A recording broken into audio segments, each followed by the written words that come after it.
सच ही कहा किसी ने। प्रभु कहते हैं कि तुम किसी का बुरा मत करो, मैं तुम्हारा बुरा कभी नहीं होने दूंगा। आज आपको एक छोटी सी कहानी सुनाते हैं। दो दोस्त थे गांव में, दोनों की आपस में बहुत बनती थी। वो अपने सारे कार्य जो है साथ साथ किया करते थे। यहाँ तक कि उन्होंने अपने खेत में क्या बोना है, क्या करना है, धीमे धीमे जो है उनकी दोस्ती प्रगाढ़ होती गई। वो अपने बिजनेस की बातें, अपने परिवार की बातें, हर चीज़ एक दूसरे से शेयर किया करते थे। कहीं भी जाना होता था तो वो हमेशा साथ साथ जाने का ही प्रोग्राम बनाते थे। काफ़ी समय से वो लोग ये प्रार्थना कर रहे थे कि चलो हम तीर्थ यात्रा पर चलते हैं, उत्तराखंड चलते हैं, चारों धाम की यात्रा करके आते हैं, बाबा केदारनाथ का। लेकिन उनका जो है संयोग बन ही नहीं पा रहा था। कहते कहते वो लोग 60 की उम्र पे आ गए। फिर तो उन्होंने डिसाइड किया कि इस बार हमें जाना ही है, और दोनों ने अपने परिवार में कहा। सबने खुशी खुशी उन्हें जाने की इजाज़त दे दी और वो दोनों केदारनाथ धाम की यात्रा के लिए निकल पड़े।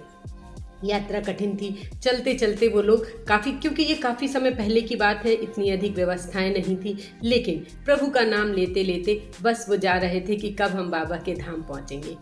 उनके जो है दो धाम बड़े अच्छे से हुए। जब वो केदारनाथ की तरफ पहुंचे तो उन्हें रास्ते में, जब वो ऊपर चढ़ाई कर रहे थे, एक ऐसा मकान दिखाई पड़ा जो काफ़ी जर्जर था, लेकिन उसके बाहर एक पलंग डला था जिस पे एक व्यक्ति लेटा हुआ था, काफ़ी बीमार था, और अंदर से किसी के कराहने या बच्ची की किसी रोने की आवाज़ आ रही थी। दोनों वहाँ ठिठक गए कि क्या है। अंदर गए। एक जो था बाहर खड़ा रहा, और जो दूसरा दोस्त था वो अंदर गया और उसने जाके देखा कि अंदर एक जो है दादी थी, वो बिस्तर पे लेटी थी, वो भी बीमार थी, और वो बेटी जो थी काफ़ी वहाँ बैठी बैठी रो रही थी। उसने अंदर जाके पूछा और पता किया कि बेटा क्या हुआ। उसने कहा, मेरी माँ तो काफ़ी पहले चली गई थी बाहर, मेरे पापा हैं और ये मेरी दादी हैं। इन्हीं लोगों ने हमें पाला है, लेकिन कुछ समय से ये भी बीमार हो गए। हमें समझ ही नहीं आ रहा है कि मैं क्या करूं। आप यहीं रुको और मेरी थोड़ी मदद कर दो।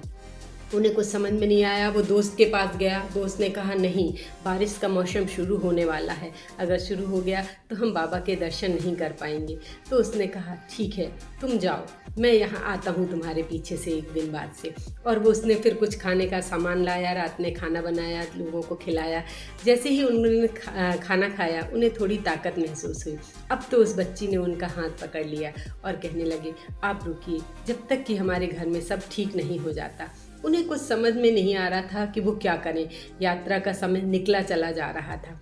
वो अपना बैग संभाल रहे थे, तभी उन्हें उस बैग में दो अंगूठी मिली, एक कान के बाले मिले। उन्हें याद आया, ये तो उनकी पत्नी के थे काफ़ी पहले, जो इस बैग में रखे हुए थे, और आज ये हमें मिल गए। उनके मन में एक पल उन्होंने विचार किया। उसके बाद ले जाके उनको मार्केट में बेचा और कुछ पैसे लेके आए, और उन्होंने उसके लड़की के पिताजी को दिए और कहा कि आप इन पैसों को रखिए, इससे आप अपनी जो भी आपके घर की स्थिति बिगड़ी हुई है उसको आप ठीक कर लीजिएगा। उसने बहुत बहुत धन्यवाद दिया। और उसके बाद चूँकि बारिश शुरू हो चुकी थी, उन्हें कुछ समझ में नहीं आया कि अब वो ऊपर जाएंगे कैसे, अब तो रास्ते बंद हो चुके हैं। लेकिन जब उनका दोस्त केदारनाथ में पहुंचा और उसने पीछे पलट के देखा, तो उसे उसका दोस्त भी दिखाई पड़ा, और उसने सोचा, अरे वाह, चलो ये भी आ गया, हम दोनों हर काम साथ करते हैं, साथ साथ दर्शन दे दिए।